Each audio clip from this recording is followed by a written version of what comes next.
Objective के दूसरे भाग में आपका स्वागत है। इसके पहले एक पार्ट कंप्लीट हो चुकी है, उसके अंदर भी 10 क्वेश्चंस कंप्लीट हो गए थे। ये दूसरा पार्ट है, इसमें 10 क्वेश्चन है। हम लोग कंप्यूटर के 10 क्वेश्चन को देखेंगे। पहला क्वेश्चन है हमारा, 1 GB लगभग डैश के समान होता है। 1 GB लगभग डैश के समान होता है। 1 GB लगभग 1024 MB के समान होता है।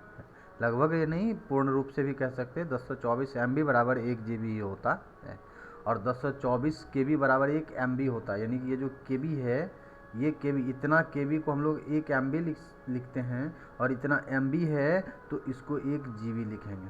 ठीक है। वहीं पर है आपका बाइट, 1024 बाइट। 1024 बाइट बराबर होता है 1 KB। ठीक है, 1024 बाइट बराबर क्या होता है? 1 KB। ये सारी यूनिट्स जो है ना, हमने पहले वाली वीडियो में बताया है, आप वहाँ से देखकर समझ सकते हैं। ये पूरी चीज़ हमने लिख दिया है। ठीक है, मिनिमम यूनिट से मैक्सिमम यूनिट तक। ठीक है, छोटी यूनिट से बड़ी यूनिट तक हमने पूरा लिख दिया है, तो उसको आप देख लें, वहाँ पर आप ये सारी चीज़ें क्लियर कर पाओगे।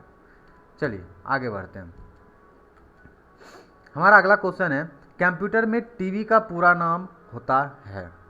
ठीक है, कंप्यूटर में टीवी का पूरा नाम होता है। टीवी का पूरा नाम होता है टेराबाइट। ठीक है, टीवी का पूरा नाम क्या होता है? टेराबाइट। ये भी कंप्यूटर मेमोरी का, मतलब मेमोरी को नापने का ही एक यूनिट है। ठीक है, जैसे अभी GB, MB, KB। ठीक है, तो GB से बड़ा टीवी, तो टीवी का पूरा नाम हो गया टेराबाइट। देखते हैं अगला प्रश्न। हमारा अगला क्वेश्चन है, कॉपी कमांड डैश को सेव करता है। ठीक है, कंप्यूटर में कमांड होती है कॉपी, बहुत सारे कमांड्स होते हैं, उसमें एक कमांड है कॉपी। ठीक है, कॉपी कमांड क्या करता है? सेव करता है किस चीज़ में? ठीक है, किस कॉपी कमांड किस डैश को सेव करता है?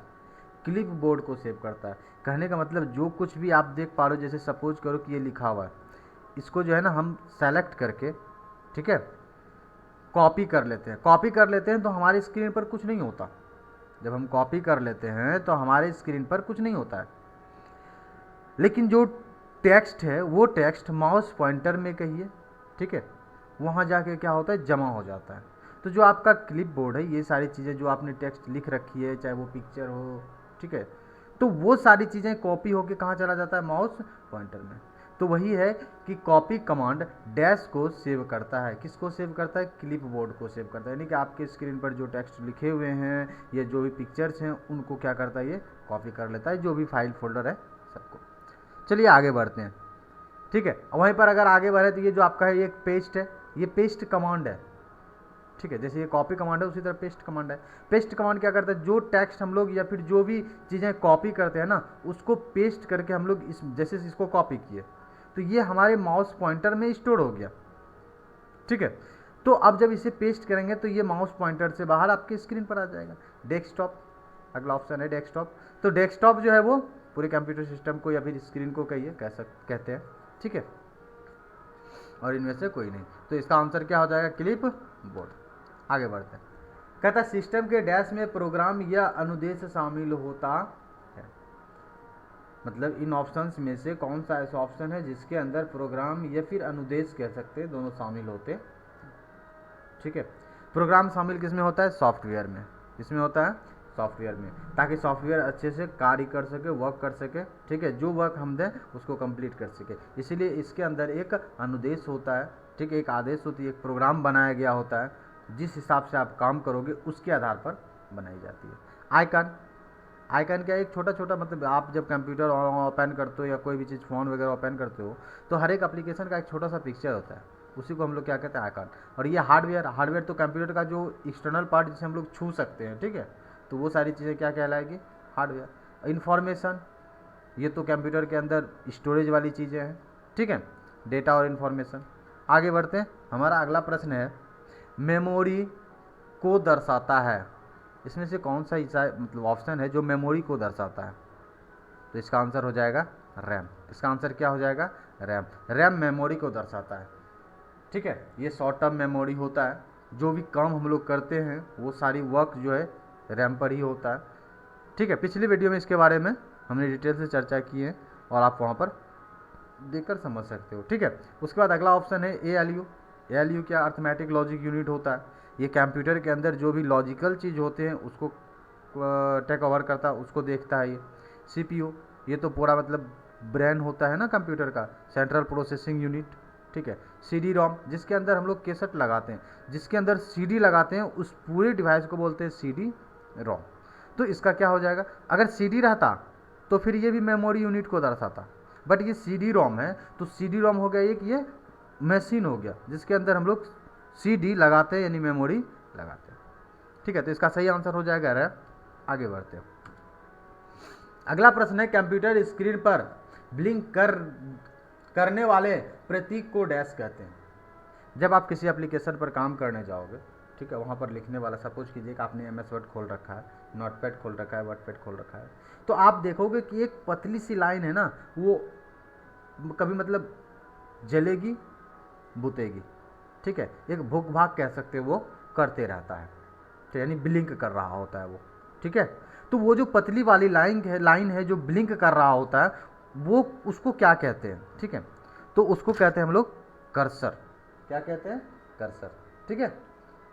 अब माउस है, माउस तो ब्लिंक करता नहीं है, ठीक है, माउस के माध्यम से हम लोग क्लिक कर सकते हैं। रोम, ये तो हार्ड डिस्क ड्राइव मतलब जो है जिसके अंदर कोई सामान रखने वाली चीज़ें होती है वो हो गई। आइकन, ये छोटा सा पिक्चर है, ये तो ब्लिंक नहीं करता, ठीक है, तो ब्लिंक कौन करता है, कर्सर। अगला क्वेश्चन है, स्प्रेडशीट में डेटा कैसे ऑर्गेनाइज होता है। हम जो स्प्रेडशीट यानी कि एक्सेल में जो डेटा बनाते हैं उसको किस आधार पर बनाते हैं, कैसे ऑर्गेनाइज करते हैं, तो रो एंड कॉलम के जरिए, यानी पंक्ति और कॉलम के जरिए।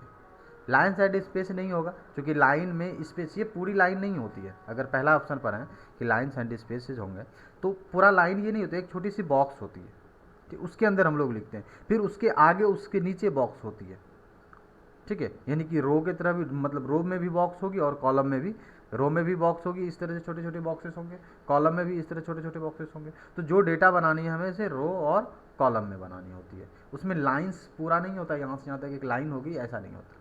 तो दोनों तो होगा नहीं, सिर्फ यही होगा, कोई नहीं तो ये भी नहीं, ठीक है। तो इसका सही आंसर क्या हो जाएगा, पंक्ति और कॉलम। अगला क्वेश्चन कहता है, नॉन न्यूमेरिक डेटा का एक उदाहरण निम्न में है। नॉन न्यूमेरिक मतलब ऐसा डेटा जिसके अंदर नंबर यूज नहीं हुआ हो। पहला है आपका ऑप्शन बैंक बैलेंस, तो बैंक बैलेंस में तो नंबर का ही खेल है, एक नंबर इधर उधर हुआ तो बस लास्ट में जीरो जोड़ते जाइए, कितना मज़ा आ जाएगा, ठीक है। तो ये तो नंबर का ही खेल है। परीक्षा के अंक, ये भी आपका नंबर का ही बात, ठीक है, इसमें भी नंबर आते हैं, ये भी न्यूमेरिक डेटा है। वास्तविक संख्याएं, रियल नंबर, ये भी आपका न्यूमेरिक डेटा है, ठीक है। और लास्ट है आपका कोई नहीं। तो इसका सही आंसर हो जाएगा कोई नहीं, क्योंकि जितने भी ऊपर ऑप्शंस हैं सब में नंबर है, ठीक है। तो न्यूमेरिक डेटा कैसा डेटा होगा, लिस्ट ऑफ अ पर्सन, अगर आप किसी पर्सन का लिस्ट बनाते हो, किसी व्यक्ति का नाम लिखते हो, ठीक है, तो उसमें नंबर नहीं आती है, ठीक है, तो उसको कहेंगे हम लोग नॉन न्यूमेरिक डेटा, ठीक। आगे बढ़ते हैं। अगला प्रश्न है, डैश में स्पेसिफिक नियम और शब्द होते हैं जो एल्गोरिथम के लॉजिक स्टेप्स को व्यक्त करता है।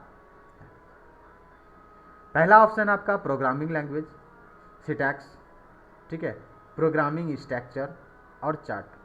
तो इसका सही आंसर हो जाएगा प्रोग्रामिंग लैंग्वेज।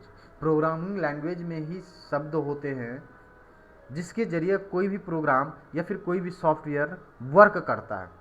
सिटैक्स जो लिखा हुआ है, सिटैक्स तो एक फार्मूला की तरह होता है जो एक्सेल में यूज हम लोग करते हैं, उसको एक फार्मूला, अगर कोई चीज़ का फार्मूला लिखते हैं तो उसको सिटैक्स कहते हैं।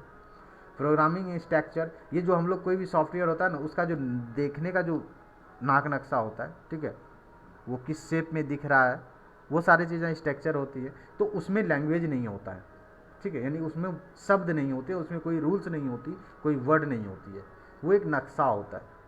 आगे है चार्ट, ठीक है, चार्ट में शब्द होते हैं, बट ये हम नियम जैसा देंगे उस हिसाब से ये काम करेगा। तो इसका सही आंसर हो जाएगा प्रोग्रामिंग लैंग्वेज। इसका सही आंसर क्या हो जाएगा, प्रोग्रामिंग लैंग्वेज। इसके अंदर हम लोग एक स्ट्रक्चर तैयार करते हैं, एक लैंग्वेज लिखते हैं, शब्द लिखते हैं एक नियम से, जिसके आधार पर एक सॉफ्टवेयर बनता है और वर्क करता। तो इसका सही आंसर है प्रोग्रामिंग लैंग्वेज। आगे बढ़ते हैं। अगला क्वेश्चन है माइक्रोसॉफ्ट ऑफिस डैश है। माइक्रोसॉफ्ट ऑफिस एक एप्लीकेशन